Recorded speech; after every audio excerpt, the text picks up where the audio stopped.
आणि हे दोघेही बेभान होऊन नाचाले. काय यायच्या मनात असं, अशी कशी यायची मरणाची भीती संपली असं असं वाटू लागलं बरं काय त्या रावणाला.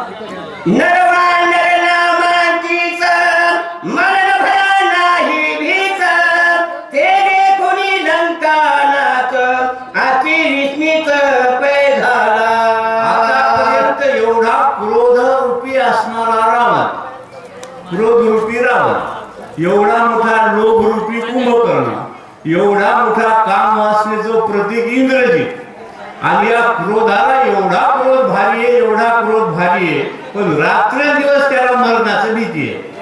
का मरणाची भीती असा? अहो याला आयुष्य काय कमी होतं काय? 6,04,80,000 वर्षाचा रावण, 14 चौकडे ज्याचं आयुष्य, एक चौकडा म्हणजे 4 युग, कृत त्रेत द्वापार आणि कली. एखाद्या वेळेस वेळ सापडल्यानं प्रत्येक युगाची मी तुम्हाला किती वेळ आहे किती वर्षे ते सांगेल, पण 56 युगाचं आयुष्य असणारा रात्रंदिवस भीती. आणि यानं आश्चर्यचकित झाले. पाले खाणारे वानर, आमचं खाद्य असणारे नर, आणि हे वानर, नराला उवा पडले की ते वानर होते. हे मरणारा भीन झाले. एवढी मी शक्ती सोडली, असं कसं हे निर्भय झाले असतील? रावणाला उलट भीती वाटायला लागली की झालं तरी काय, उलट तर चुकणं तर झाले काही.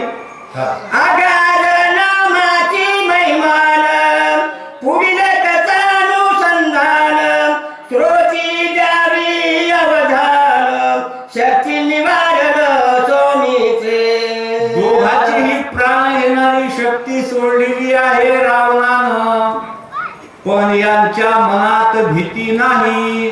दोघाच्या मनात भीती नाही. आनंदानं बेधुंद होऊन नाचाले. हे कशाचं सामर्थ्य आहे? नामाचं सामर्थ्य. नामाचा महिमा कोण करी सीमा, जपावे बा वक्ता श्रीराम नाम. नामदेव महाराजांचा हरिपाठ बघा. आपल्या इथे एकच झाला हरिपाठ माऊलीचा. नाथाचा घेतात दरवर्षी, माता आमदा घेतला नाही बरं काय. हे काय की नामाचा महिमा इतका मोठा आहे की नाम भगवंतापेक्षा श्रेष्ठ. नामाचा महिमा तुझं नकडे मेघश्यामा. देवाला सुद्धा आपल्या नामाचा महिमा करायला नाही तर दुसऱ्याला काय हो? जन्मल्याबरोबर आपला अंगठा तोंडात घालून चोखू लागलं कारण त्याला नामाचा महिमा कळाला नाही. दगड पाण्यावर जरदातीक नाही हे पायासाठी खरा टाकून पाहिला तर बुडाला. नामाचा महिमा कळाला नव्हता, पण भक्ताला देवाच्या नामाचा महिमा कळाला. हे कशामुळे निर्भय होऊन नाचाले? नामाचा महिमा भक्ताला कळाला. बरं काय. पराभू शेविजे भ्रमरी. फुलामध्ये मकरंद असते, त्याचा महिमा किती मोठा आहे ते भ्रमराला कळते. आणि बेणकी येरा चिखल चिमुरे, दुसऱ्याला कळत नाही. भक्ताचा महिमा भक्ताची जाणती. त्या नामाच्या जोरावर हे दोघं नाचाले. आणि पुढे काय झाली ते कथा ऐका, लक्षात घ्या. आता बिभीषणाच्या निधघाती रावणी सोडली देशाती, स्वामीचे नेली भस्मांती ते युक्ती अवधारा.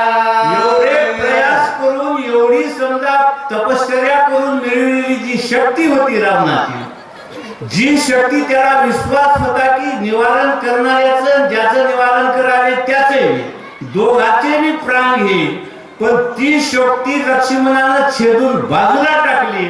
आता चिंताक्रांत व्हायची पाळी रावणाची आली.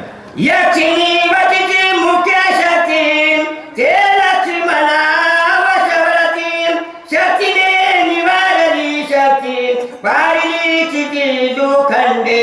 लक्ष्मणाने रामनामाच्या स्मरणाच्या जोरावर ती शक्ती होती ती निर्वस्तून बाजूला पाडलेली आहे आणि दोघाचे त्या ठिकाणी रक्षण झालेले आहे.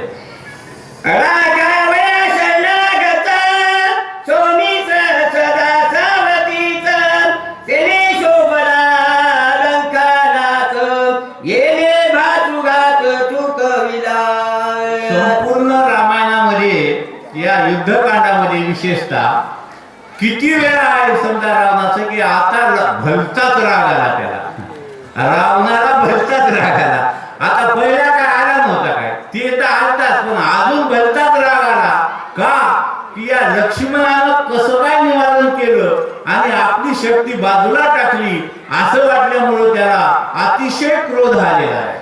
ये शक्तिपाती गाणं निषेध म्हणावा विभीषण आडवा येऊनी लक्ष्मण शचीचे जुनाचे केले. एवढी मोठी महत्वाची शक्ती मी टाकली पण त्या शक्तीचं निवारण लक्ष्मणानं केलं. शक्ती ठेचून बाजूला टाकली आणि विभीषणाचं रक्षण केलं.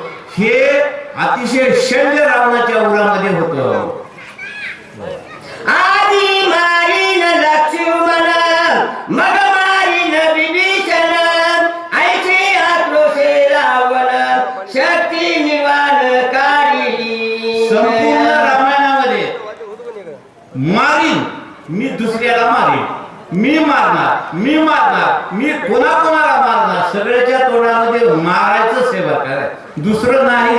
मी आता काय करीन हे असं मारू दे ना विभीषणाला. मी आधी लक्ष्मणाला मारेन. आता कोणाकोणाला मारेल की आणि कोणाकोणाला मारल्यावर काय काय समजा मरणार हे याचे गणित रात्रंदिवस तेच. याला मारेल, याला जिरविल, याची जिरविल, त्याची जिरविल. आता कोणाकोणाची जिरी तूच. रामचंद्र भगवान की जय.